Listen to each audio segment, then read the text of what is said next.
Certainly, before I was a Christian, it seemed really obvious that just being a spiritual person was a good idea. And it seemed obvious for a couple of reasons.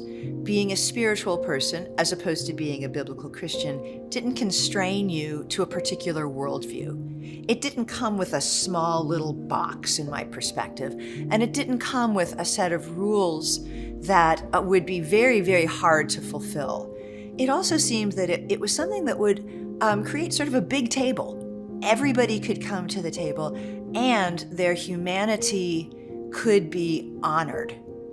And especially, this is again when, the early 90s, the AIDS was just ravaging my community. I didn't like to think about death, but I was just constantly going to funerals, and this seemed like hope to me. And so, and in addition to that, I should say this, as a professor, I really agreed with Jacques Derrida's notion that all binary oppositions, anything that takes the world, splits it in two, and then makes a hierarchy between those two things, that it's violent. And so I just thought the biblical faith was violent. It certainly felt like it would be violent for somebody like me. I mean, how would I as a lesbian function in a biblical worldview apart from maybe being an example of what not to be? So when I was an unbeliever, I fully embraced pagan spirituality. That bumper sticker that we sometimes see, that coexist bumper sticker. I could imagine a Christian being part of that as long as you just didn't, you just weren't a true believer and didn't bring the Bible as a true book into this conversation. When I was converted into a belief that Jesus was the way, article, adjective, the way, the truth, and the life. And I really struggled with that because on the one hand, I actually believed that, and I was a radically converted person. It didn't. I was experiencing God's victory over my sin. I was experiencing the joy in the Lord. I was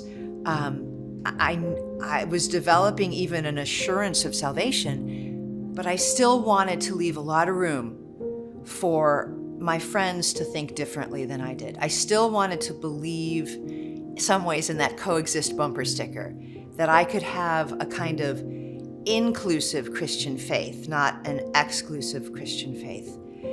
And I realized that what I was doing was in some ways a very postmodern thing. And I was still very much a postmodern thinker, so it didn't like come up with warning bells. But this is what it was. It was living a compartmentalized life.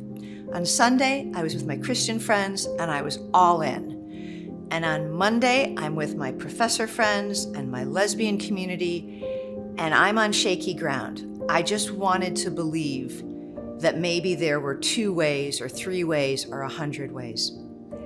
And what started to happen, what the Lord started to do in my heart, was actually reveal to me that my lesbian friends would be better friends to each other if they were Christians too. See, what I was struggling with was this idea that Christianity was good for me, but maybe not good for you. And once I realized that no, Jesus is the way, he is the truth.